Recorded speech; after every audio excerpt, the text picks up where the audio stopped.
Dear all, last class में हमने discuss किया इंडस्ट्रियल डिस्प्यूट के बारे में।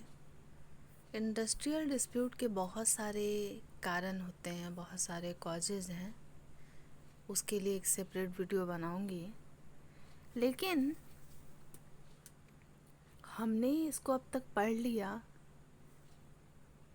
कि किसी भी वर्क प्लेस में, फैक्ट्री में, इंडस्ट्री में जब वर्कर काम कर रहे होते हैं तो उनके वहाँ पर बहुत सारे डिमांड्स होते हैं। कई बार होता ऐसा है कि कुछ डिमांड जो है वो हमारे पर्सनल इश्यूज होते हैं और कुछ ऐसा है जो इन जनरल सभी का है। तो जब वर्कर कंटिन्यू अपने ग्रीवांस को मैनेजमेंट के सामने रखते हैं, अपनी शिकायतें रखते हैं, तो मैनेजमेंट जिस तरीके से उसको काम करना चाहिए या जो भी फेयर ट्रीटमेंट जो वर्कर्स डिमांड करते हैं, वेजेस को लेकर के भी उनके ग्रीवांसेस होते हैं, ओवर टाइम को लेकर, वर्किंग कंडीशन को लेकर, बोनस को लेकर, तो बहुत सारे उसके रीज़न होते हैं कि वर्कर्स जो हैं वो मैनेजमेंट को बताते हैं कि इन मामलों के कारण जो है हम वर्क प्लेस में काम तो कर रहे हैं लेकिन हम अच्छे से काम नहीं कर पा रहे हैं। तो जब इंडस्ट्रियल डिस्प्यूट होता है, औद्योगिक विवाद होता है, तो सबसे पहले इसकी शुरुआत कहीं ना कहीं उस ग्रीवांसेस से होती है। शिकायतें लगातार इमीडिएट बॉस को की जाती हैं, मैनेजमेंट को बताई जाती हैं, लेकिन जब मैनेजमेंट शिकायतों को नहीं सुनता है या दरकिनार करता है तो इंडस्ट्रियल डिस्प्यूट हमारे सामने आ जाता है। इंडस्ट्रियल डिस्प्यूट जो ये विवाद है, जो ये नाराज़गी है, ये जो विद्रोह है, ये जो विवाद हो रहा है, उसका बेसिकली जो आउटकम होता है, जो टाइप्स होता है, जो फॉर्म्स होता है, जो सामने नज़र आता है, तो लास्ट क्लास में हमने डिस्कस किया स्ट्राइक जो है वो पहला आउटकम है। इंडस्ट्रियल डिस्प्यूट होने के बाद हम आखिर परेशान हैं, नाराज़ हैं, तो नाराज़गी जाहिर करेंगे। तो ये जो नाराज़गी हम जाहिर करेंगे, तो स्ट्राइक एक ऐसा विपन है, एक ऐसा औजार, एक ऐसा हथियार है जो एम्प्लॉय के पास होता है, कर्मचारियों के हाथ में होता है। वो स्ट्राइक के जरिए, स्ट्राइक के भी बहुत सारे प्रकार हैं, जैसे हंगर स्ट्राइक है, सिंपैथेटिक स्ट्राइक है, इसके अलावा जनरल स्ट्राइक है, मास रेजिग्नेशन है, sit down, pin down, tool down strike है, गो स्लो भी टैक्टिक्स है। ये जितने भी स्ट्राइक के टाइप्स मैं आपको बता रही हूँ, वो विरोध जाहिर किया जा रहा है वर्कर्स के द्वारा, ताकि उनका डिमांड जो है, वो जो जस्टिस चाह रहे हैं, उनके साथ जो कुछ भी गलत हो रहा है या वो जितना डिज़र्व करते हैं, चाहे फेयर ट्रीटमेंट ना मिलना हो या कुछ भी रीज़न हो सकता है इस विवाद का, स्ट्राइक जो है वो खुल कर के भी नज़र आता है। हंगर स्ट्राइक वगैरह भी लास्ट क्लास में मैंने आपको बता दिया। ये तो बात हुई कर्मचारी नाराज़ हैं, प्रबंधन को बता रहे हैं कि हमारे साथ ऐसा दिक्कत है, वैसा दिक्कत है। अब बात ऐसी है कि जब वर्कर स्ट्राइक करेंगे तो कई बार स्ट्राइक ऐसे लेवल पर पहुंच जाती है जहां जितने भी लोग प्रोटेस्ट कर रहे हैं, जो वर्कर हैं, वो बहुत ज़्यादा उग्र हो जाते हैं। इतने उग्र हो जाते हैं या वो अपने डिमांड को मनवाने के लिए इस हद तक पागल हो जाते हैं कि वो नहीं समझ पाते हैं मेरे सामने कौन है, बॉस है, क्या है। उनको बस अपने डिमांड को पूरा करवाना होता है। तो ये जो आउटकम आ रहा है स्ट्राइक के तौर पर, जो वर्कर्स नाराज़गी जाहिर कर रहे हैं, इससे बचने के लिए, काउंटर अटैक के लिए, विरोध के लिए एम्प्लॉयर के पास, मतलब मैनेजमेंट के पास, वर्कर्स के पास तो उसका हथियार स्ट्राइक है, उसने तो स्ट्राइक कर दिया, लेकिन ये जो स्ट्राइक के बाद जो आउटकम आ रहा है, काम नहीं हो रहा है, सब मनमानी कर रहे हैं, नोटिस दे करके स्ट्राइक पर चले गए, वर्कर्स, प्रोडक्टिविटी हैम्पर होगी और जो भी बेसिक चीज़ें हैं स्ट्राइक से जुड़ी हुई वो सारे आउटकम नज़र आते हैं, काम प्रभावित होता है। तो एक टूल है जो कि एम्प्लॉयर के हाथों में होता है, मालिक के हाथ में होता है, वो है lockout.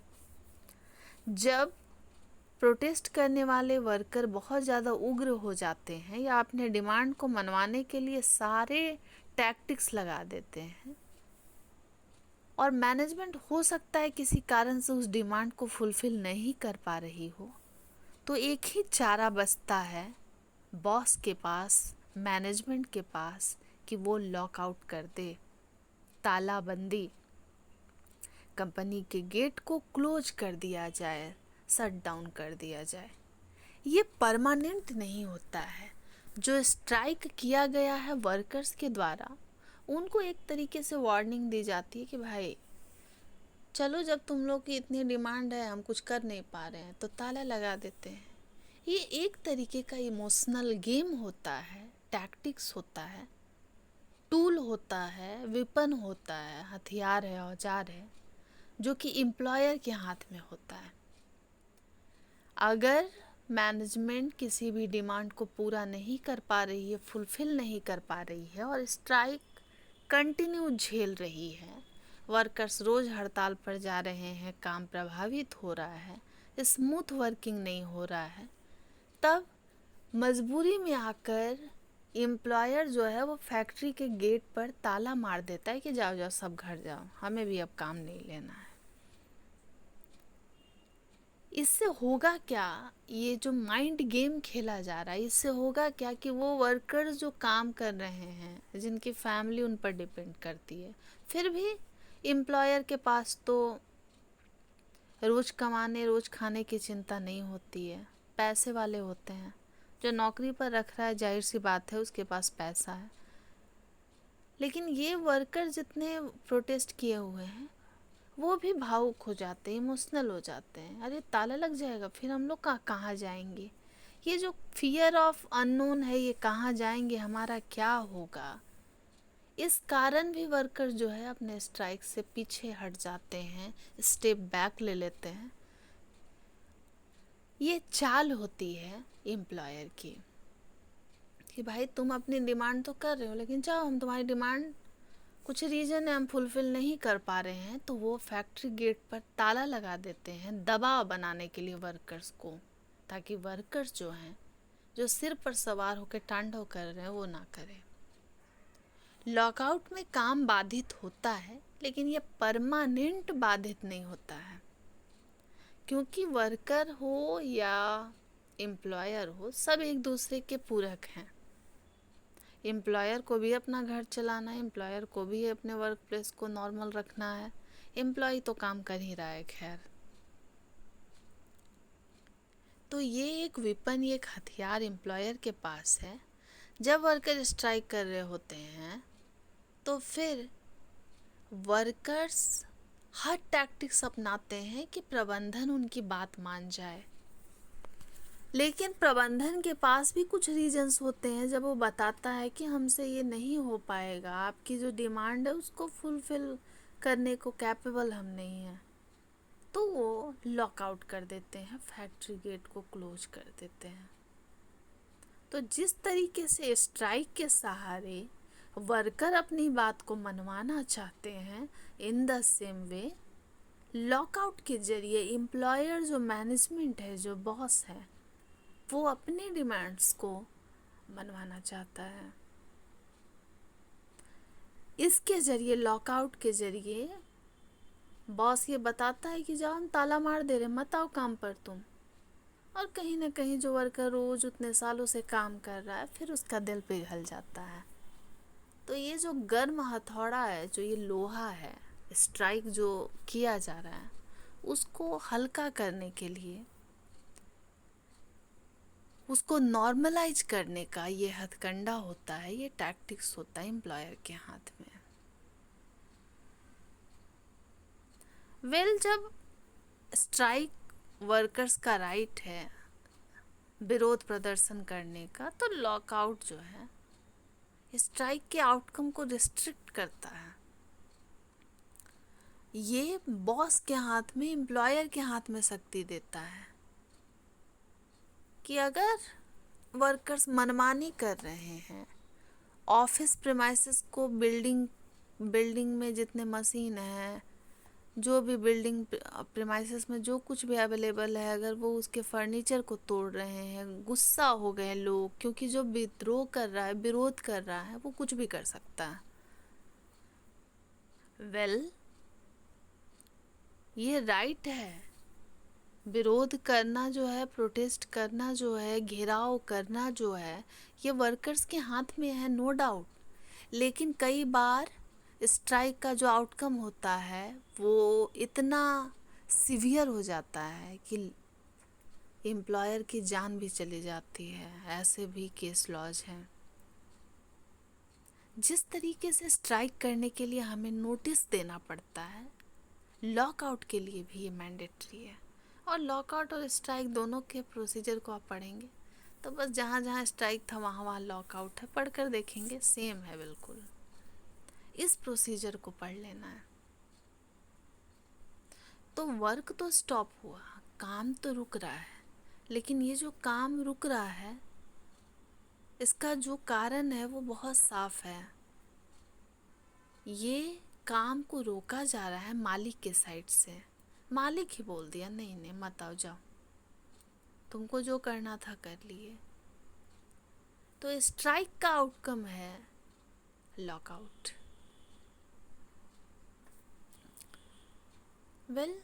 Lockout means step taken by employer to put pressure on worker. हाँ भाई, एक स्टेप ले रहा है एम्प्लॉयर। अब वर्क प्लेस को क्लोज कर दिया जाएगा तो क्या ज़िंदगी भर के लिए? नहीं, बस थोड़ा सा प्रेशर क्रिएट करने के लिए। और जैसे ही वर्कर बोल दिया कि चलिए चलिए ठीक है, आप 2 मांग मान चुके हैं एम्प्लॉयर साहब, ठीक है धीरे धीरे इसको भी कर दीजिएगा, ऐसा अगर कह देता है तो फिर जीत जाएगा। और जनरली एम्प्लॉयर का ये टैक्टिक्स वर्क कर ही जाता है। हम न्याय तो मांगते हैं मजदूर, लेकिन हम बहुत जल्दी पिघल जाते हैं। ब्रेड एंड बटर का खेल है। तो लॉकआउट एक ऐसा डिवाइस है जिससे एम्प्लॉयर जो है, जो बॉस है, जो मालिक है, वो वीक करता है किसको? Militant spirit of the worker. ये जो भड़काऊ प्रोटेस्ट हो रहा है, आवाज़ दो, हम एक हैं, हमारी मांगे पूरी करो, हमारा नेता कैसा हो, सो ऑन, जो कुछ भी, इस तरीके का जो माहौल है जहाँ वर्कर एकदम आपा खो रहे हैं, तो उस पर एक चाबुक चलाने वाली बात है लॉकआउट। जहाँ जो उग्र हो रहे हैं, जो प्रोटेस्ट करने वाले वर्कर्स हैं, उनको रोकने का तरीका है कि जाओ, तुम तो मनमानी कर दिए, हम भी लाचार हैं, हम तुम्हारी सभी मांगों को पूरा नहीं कर सकते। जिस हद तक करना चाहिए, जो हो पा रहा है कर रहे हैं, तुमको थोड़ा समझना होगा। तो कुछ वक्त लेता है एम्प्लॉयर। तो ये टैक्टिक्स है लॉकआउट, जहाँ टेम्पररी क्लोज कर दिया जाता है, फैक्ट्री गेट को शटर लगा दिया जाता है। ये मुझे लगता है अगर आप इसकी गहराई को समझेंगे तो शायद ज़रूरत भी होती है, क्योंकि स्ट्राइक जब वर्कर प्रोटेस्ट कर रहे हैं, वो परेशान हैं, लाचार हैं, बेबस हैं। एक वक्त ऐसा आ जाता है कि कुछ ऐसे वर्कर्स भी होते हैं जो इस हाल में मनमानी पर उतर जाते हैं। वो अपना पर्सनल खुन्नस निकालने लगते हैं।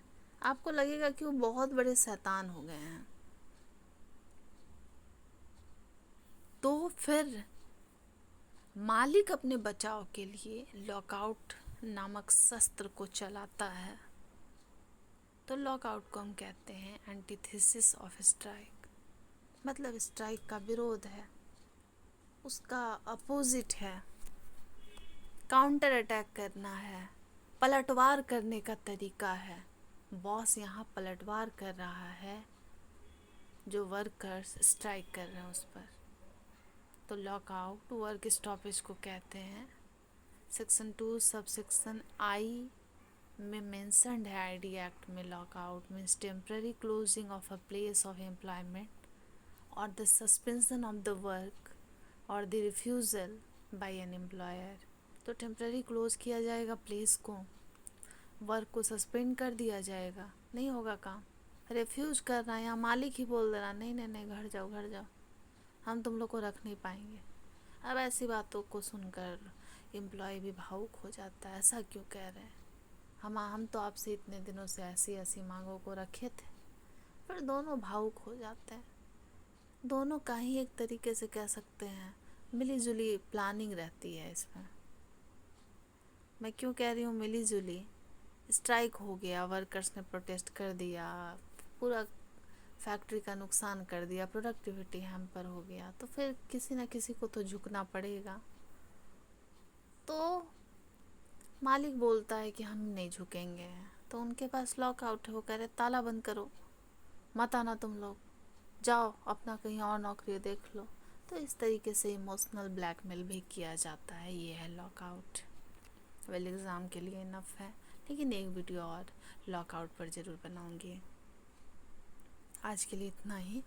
आवाज़ हो सकता है धीमी आ रही हो क्योंकि गले में चिक चिक है। वेल कोशिश रहेगी कि एफर्ट जो है अपनी ओर से, मेहनत मेरी जारी रहे। Good luck.